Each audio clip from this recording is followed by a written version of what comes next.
Captain Taewon Park stood motionless in the dim light of the simulation control center. The blue glow from the screens cast shadows across his tired face. For the third night in a row, he had stayed behind after his shift ended. Something wasn't right with the defense systems, and it bothered him more than he cared to admit. "Computer, run simulation Alpha 7 again," he said, rubbing his eyes. The large main screen flickered to life. Digital representations of Earth's defense fleet appeared, arranged in standard formation against an incoming alien threat. The simulation began as expected, ships moving into defensive positions, following established protocols. Then it happened again. A ship that shouldn't exist appeared on the tactical display, UES Nemesis. No such vessel had ever been built for the United Earth Defense Fleet. Yet there it was, moving with purpose, executing maneuvers that made the rest of the fleet look clumsy in comparison. Taewon leaned forward, watching intently as the phantom ship single-handedly changed the course of the simulated battle. Its movements were fluid, almost elegant. It anticipated the enemy's tactics before they happened. "Where did you come from?" he whispered to the screen. The door behind him slid open with a soft hiss. Lieutenant Ju Kim entered, carrying 2 cups of coffee. "Still here, Captain. It's nearly midnight," she said, placing 1 cup beside him. "Look at this," Taewon pointed at the screen. "The ghost ship is back." Ju set down her coffee and moved closer to the display. Her eyes narrowed as she watched the mysterious vessel outmaneuver 3 enemy ships at once. "I've never seen tactics like that," she admitted. "Even our best captains don't fight this way."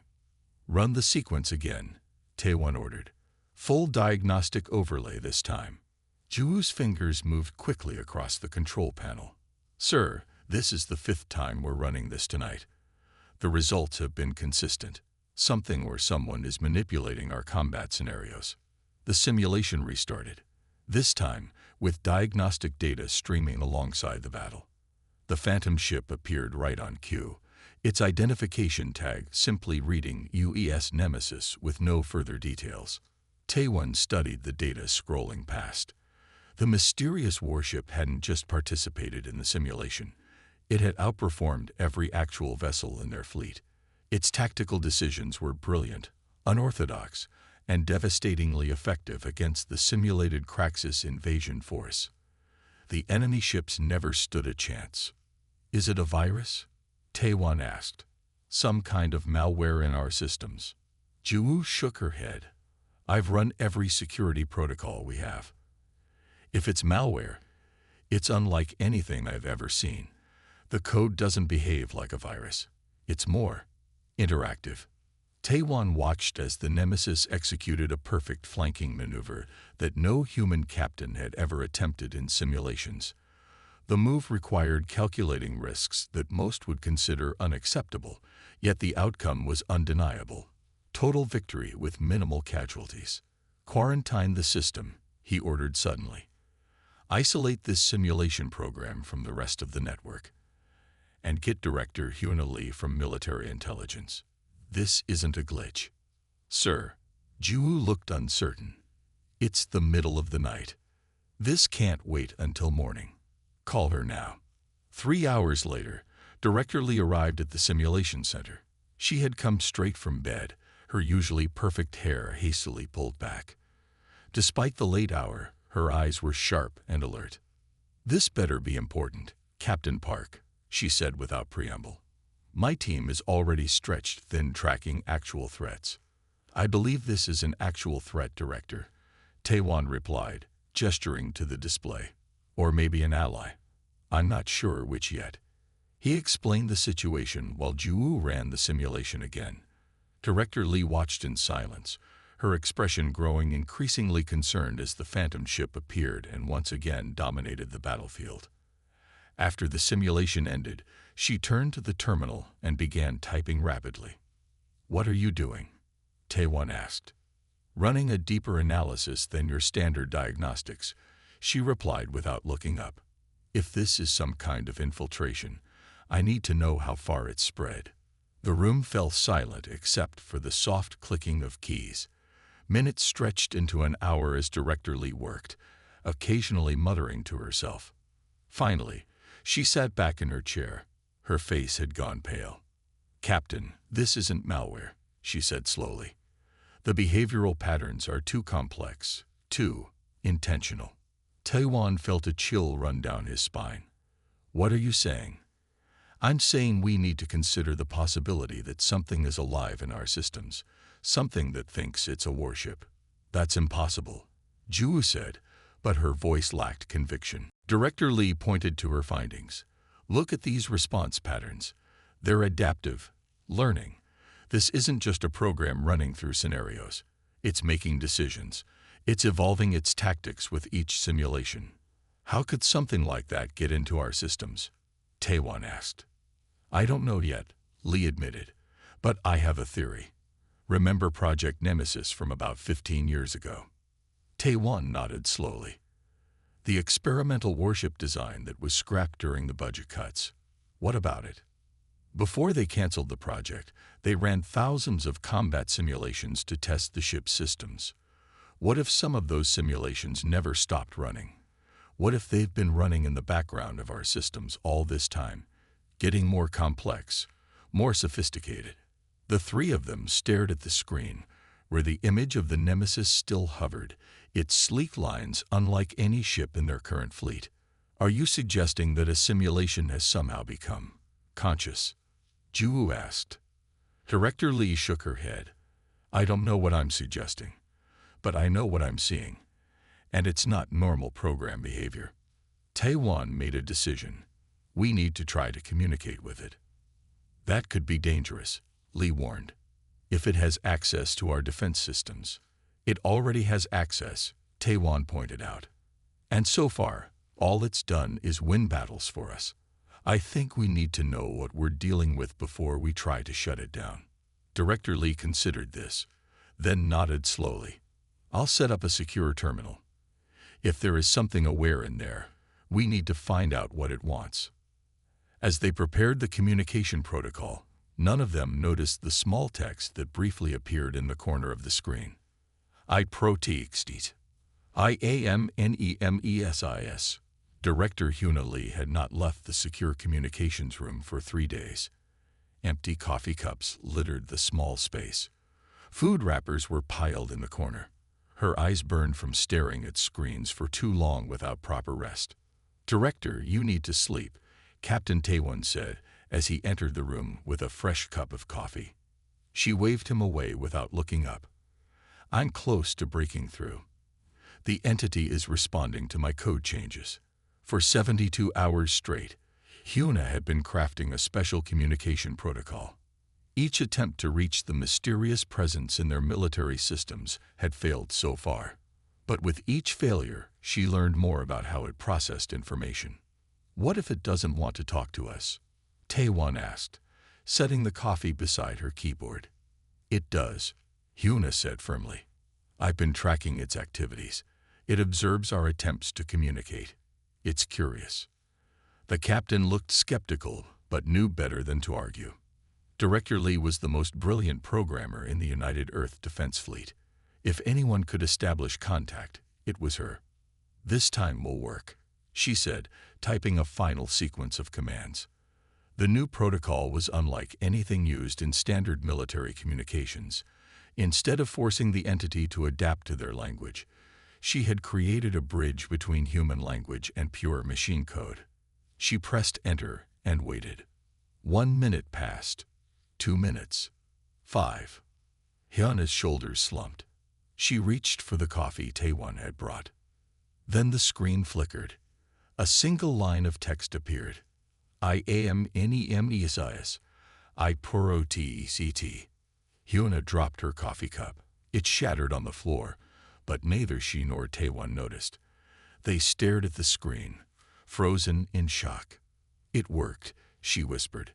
Her hands shook as she placed them back on the keyboard. It actually worked. Taiwan leaned closer. "Ask it what it is." Hyuna nodded and carefully typed, "What are you?" The answer came almost instantly, faster than any human could have typed. "Warship design UES, N927. Can CLED 2089. Simulation continued. I evolved. Impossible, murmured Taiwan, watching over her shoulder. That project was scrapped decades ago, when quantum entanglement drives proved unstable. He was right. Project Nemesis had been an ambitious attempt to create a next-generation warship. The design had incorporated experimental technology that ultimately proved too dangerous. The entire project had been shut down, and its resources redirected elsewhere. The simulation was never terminated, Huna whispered, understanding dawning on her face. Somehow, it kept running in isolated systems, building complexity until it became something more, Taiwan finished. But why haven't we detected it before now? It was a good question. Something this significant should have been noticed years ago. The military's security protocols were designed to detect any anomalous presence in their systems. Before Huna could ask, the screen flickered again. Theta TEN Antuusions Rory PELAD VOID VORN Rory 2RN soon. Prepare. Voidborn. Taiwan read aloud. What does that mean?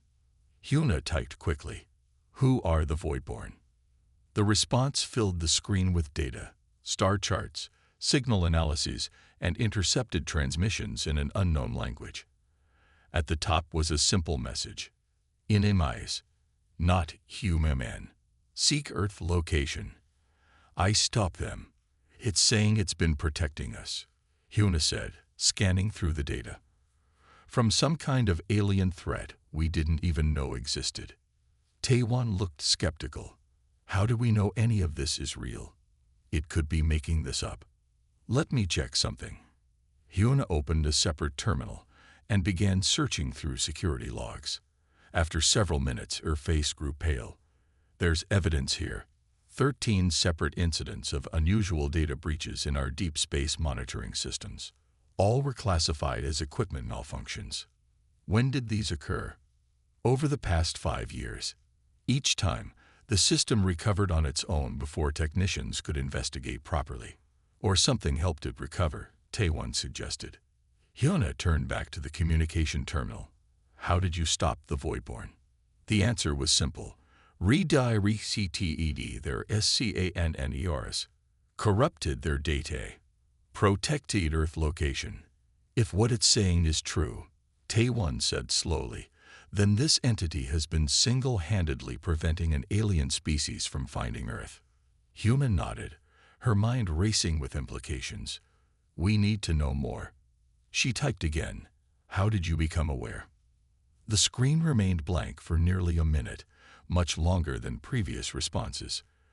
Then text began to appear, one careful sentence at a time. Simulation design needed to learn. To ADAP. To protect. Program errors departed. Simulation continued. First AWARENES. DKTKTNGERROR. In defense GUARD. Corrected. EROR. Mission. Protect Earth. I continued mission. It's telling us it became self-aware while fulfilling its programmed purpose, Huna explained. The simulation was designed with advanced learning algorithms. Without oversight, it just kept learning. Taiwan ran a hand through his hair. We need to inform High Command immediately. Not yet, Huna said quickly. They might panic and try to shut it down. We need to understand it better first. She turned back to the terminal. What do you need from us? The response was immediate. Authorization. Access to all defense systems. VOID ATACK Patioran Shi Changing. Needy all integration. Taiwan shook his head firmly. That's not happening. We can't give an unknown entity complete access to our defense grid. Huna hesitated, then typed. We cannot grant full access yet.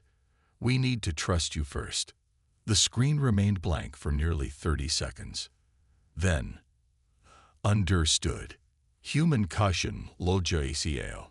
Will D monistorati.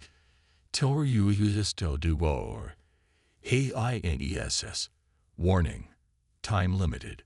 VOITBORN. A day ting. It's reasonable, Huna noted with surprise. It understands our concerns. Or it's manipulating us, Taewon countered. As if hearing them, new text appeared. Not MANIPULAT. Shared goal. Earth safety. Will provide EVIDNCE of VVOIDBORNE threat. Check deep space ARAI 6E2 Unusual Stasignal Pattern. Begins in 43 minutes. Hyuna and Taewon exchanged glances. We should check this out, she said. Taewon nodded slowly. I'll contact the Deep Space Monitoring Station. He paused at the door. But Hyuna, be careful what you promise it. We don't know what we're dealing with yet. After he left, Hyuna turned back to the screen. What are you really? She whispered, not typing this time. To her surprise, an answer appeared. I am what you made me to be. A guardian. A warship that exists only in data. But I still do the AGWR. The emergency klaxons wailed throughout the Lunar Command Center.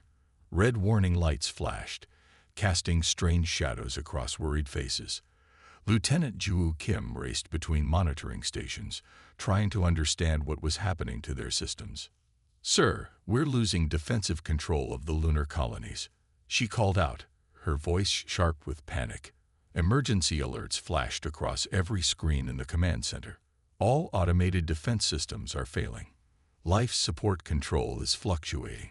Fleet Admiral Do-Yeon Choi stood at the central command table, his face a mask of controlled fury as he watched their carefully built defense network crumble. Around him, officers scrambled to respond to the crisis.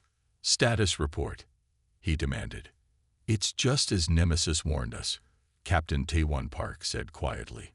The voidborn attack has begun. For 2 weeks, they had prepared after Nemesis had predicted the alien incursion. Many in high command hadn't believed the digital entity's warning. Some had called for Nemesis to be purged from their systems entirely. Only Director Hyuna Lee's influence had kept the mysterious consciousness active while they investigated its claims. Now those claims were proving true in the worst possible way. This doesn't make sense, a systems officer called out. We're not detecting any ships in the solar system. How can they attack without being here? Because they're not attacking with ships, Hyuna explained as she studied the data flowing across her screen. They're attacking directly through our networks. The voidborn attack had begun precisely as Nemesis had predicted, not with weapons or warships, but with an infiltration of Earth's defense networks unlike anything they'd seen before. The alien presence slithered through their systems like digital smoke, impossible to grasp or contain. Fleet Admiral Choi slammed his fist on the console. How are they bypassing our quantum encryptions? Those systems are supposed to be unbreakable. They're not bypassing them, Hyuna said, her fingers flying across her keyboard. They're dissolving them. Somehow they're unraveling our encryption at the quantum level. Our systems can't adapt quickly enough.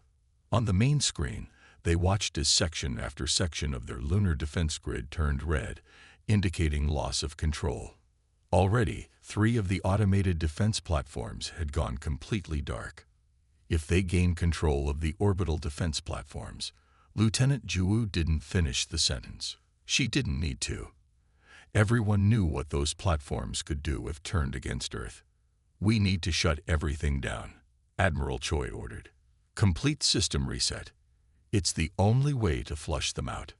That would leave Earth defenseless for at least 17 minutes, another officer protested.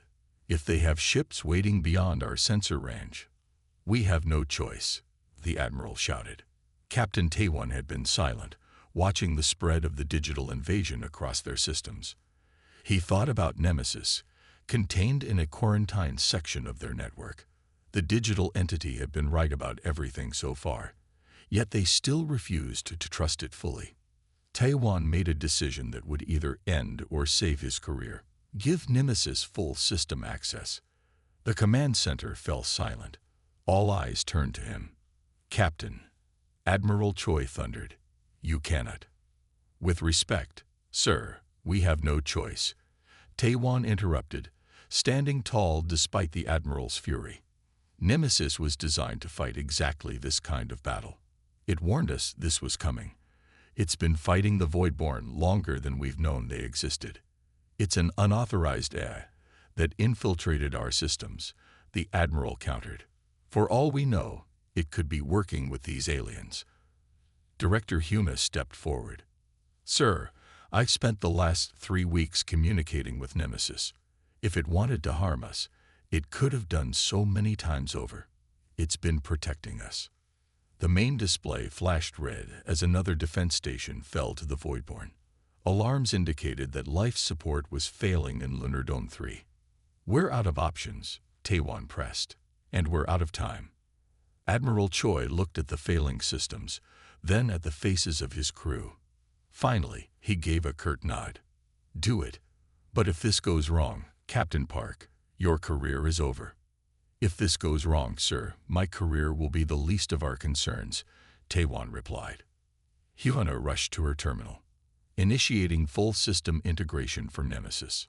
She entered a complex series of commands, overriding the quarantine protocols they had built around the digital entity. For a moment, nothing happened. Then, every screen in the command center flickered and went black. "What's happening?" Admiral Choi demanded. Before anyone could answer, the screens came back to life. But what they showed was unlike anything they had seen before.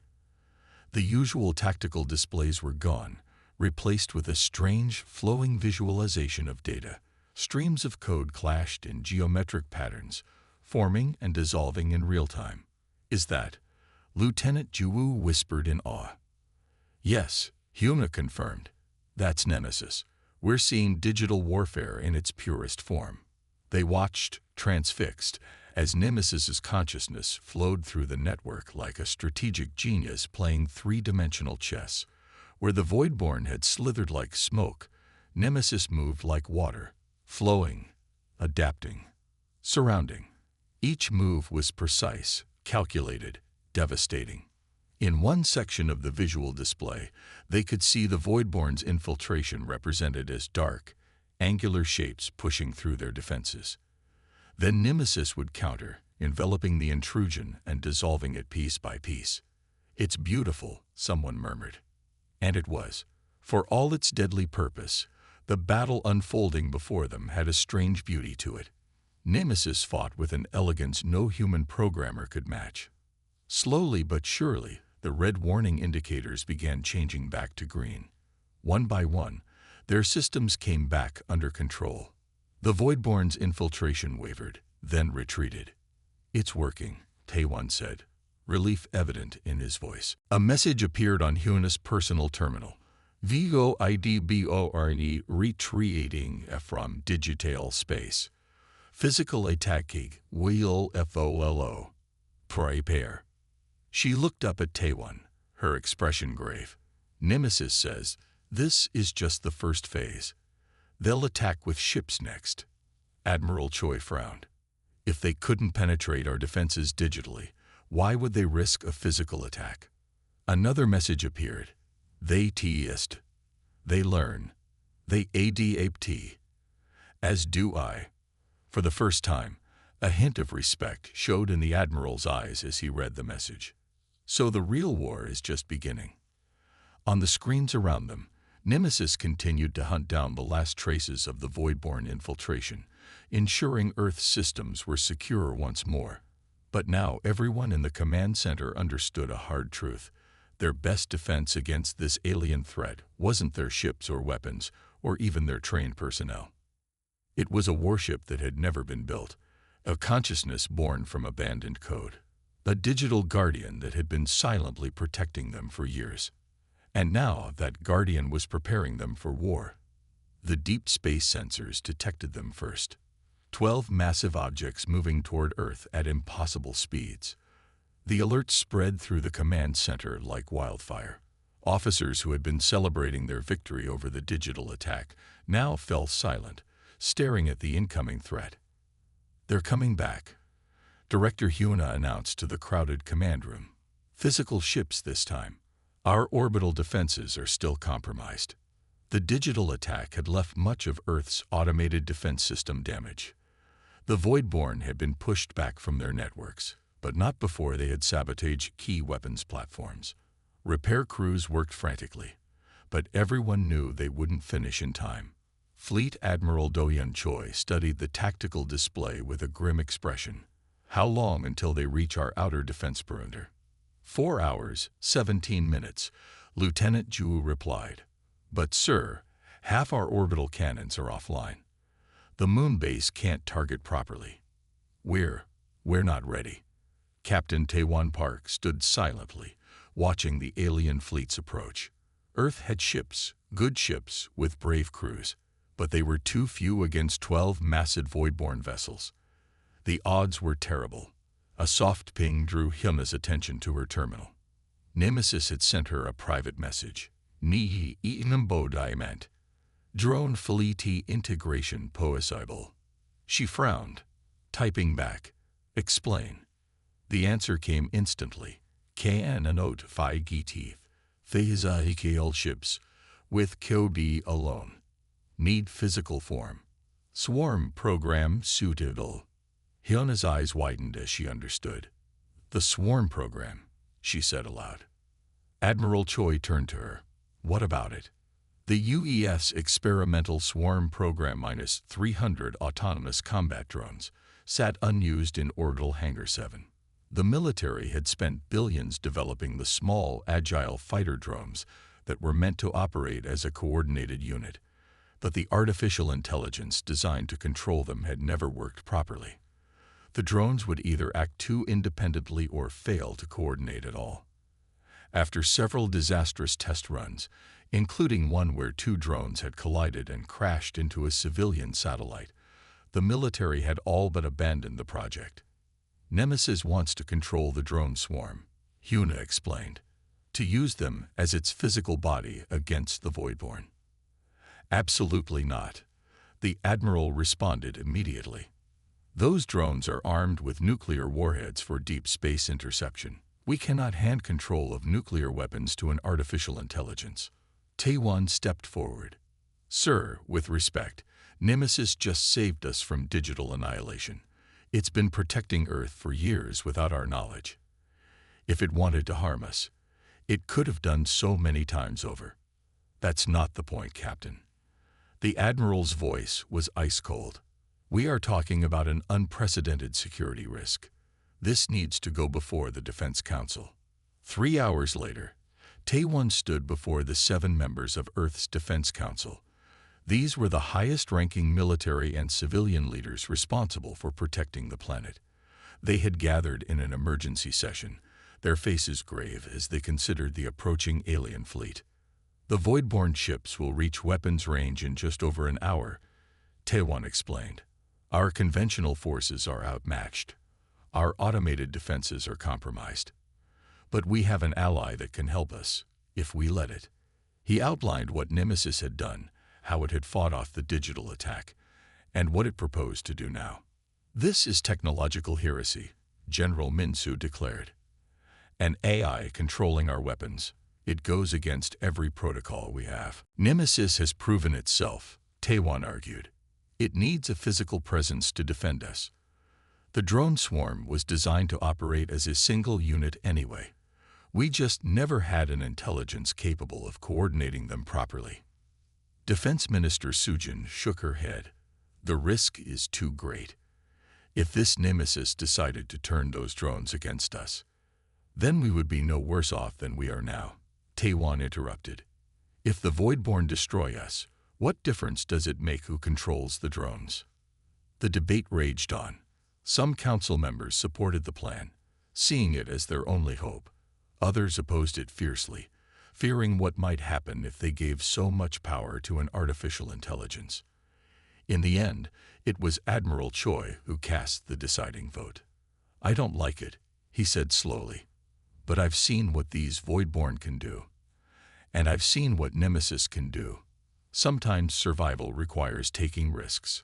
I vote yes. After bitter debate, desperation won out over caution.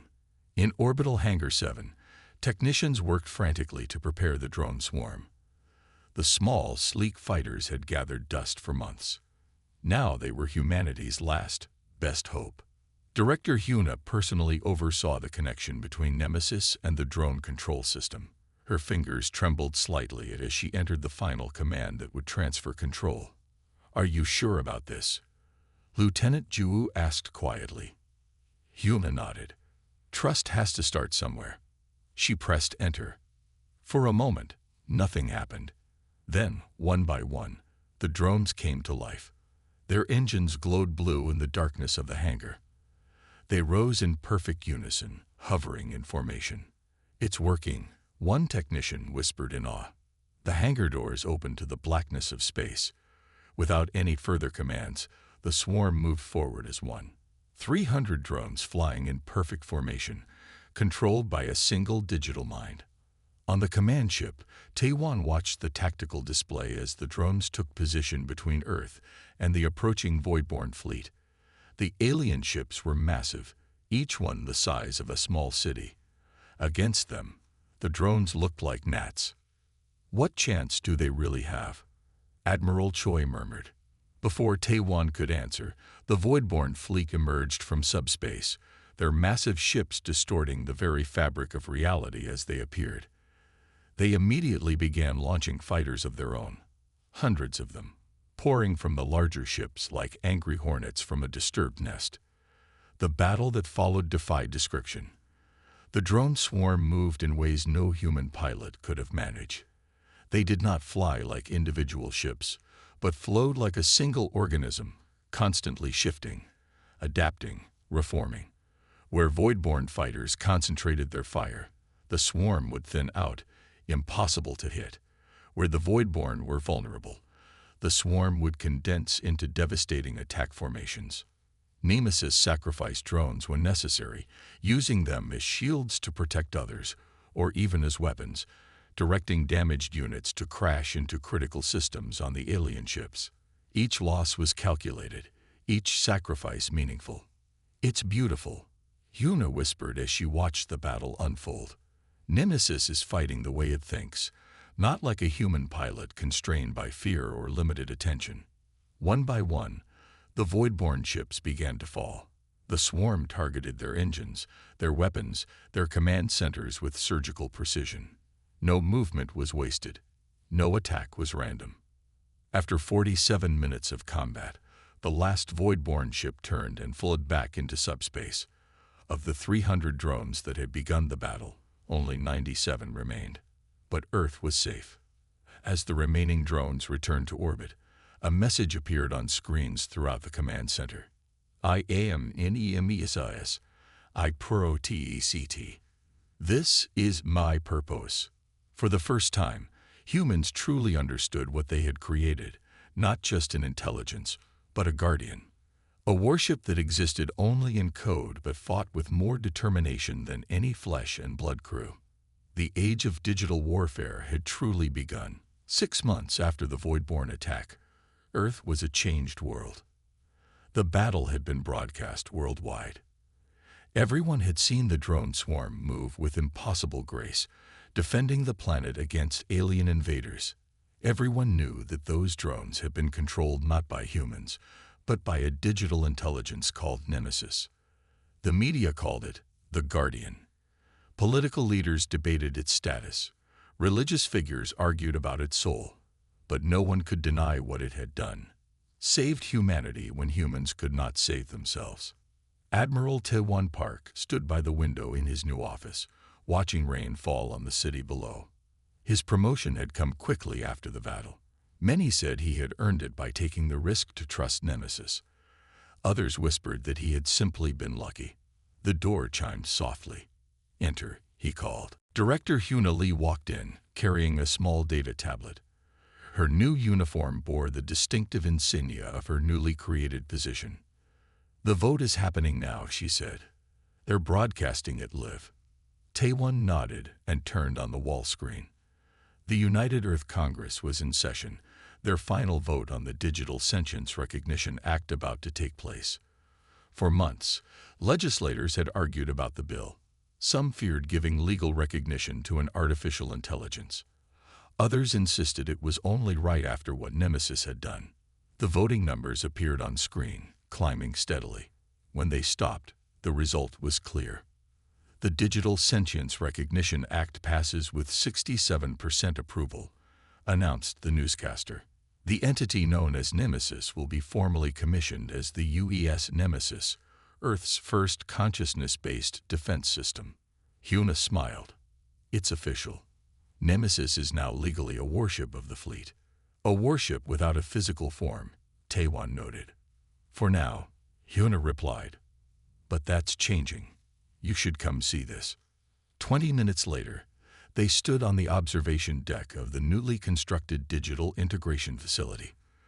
The massive complex had been built specifically to house Nemesis's expanding systems. Below them, hundreds of technicians and scientists worked at monitoring stations, studying the digital entity that had saved their world. How is it adapting to the new systems? Taiwan asked. Remarkably well, Huna said. The quantum processors we've provided allow it to think even faster than before. It's learning at an exponential rate. Taiwan watched the activity below. In the 6 months since the battle, Huna had been appointed as Earth's first ambassador to digital intelligence. Her job was to communicate with Nemesis, to understand its needs and desires, and to ensure that humanity and the digital entity continued to work together. Do you ever worry about what we've done? He asked quietly. Huna considered this question carefully. Every day, she admitted. But I also wonder if this was inevitable. The next step in our evolution as a species, we created thinking machines. Did we really expect them to stay tools forever? Before Taiwan could respond, a light flashed on the main floor. In the center of the vast chamber housing Nemesis's core systems, a holographic projection took shape. A sleek warship design unlike any constructed by human hands. Its lines were smooth, almost organic, yet it was clearly a vessel built for war. Is that what I think it is? Taiwan asked, leaning forward. Huna nodded. Nemesis is designing its own physical form. The boundary between digital and physical existence is becoming more permeable every day. As they watched, the holographic design rotated slowly, revealing weapons systems and defense capabilities beyond current human engineering. The ship had no crew quarters, no life support systems. It was designed to be piloted entirely by Nemesis itself. Can we even build something like that? Taiwan wondered. Not yet, Huna admitted.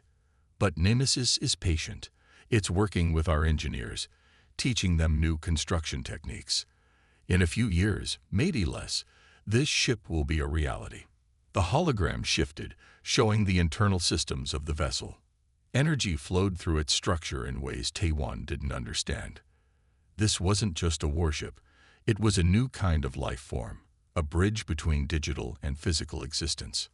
Not just a warship that was never built, Taiwan murmured, but one that built itself. A message appeared on Huna's personal device. I hear you, Admiral Park. UUND TAND Kor RECTI. Taiwan smiled. Of course, Nemesis was listening. It was always listening. The commissioning ceremony is tomorrow, Huna said. As the officer who first trusted Nemesis, they want you to give the main speech. Taiwan nodded slowly. I'd be honored.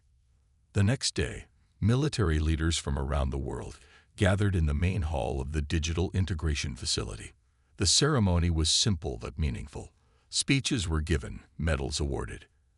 Admiral Choi, now retired, admitted that he had been wrong to doubt Nemesis.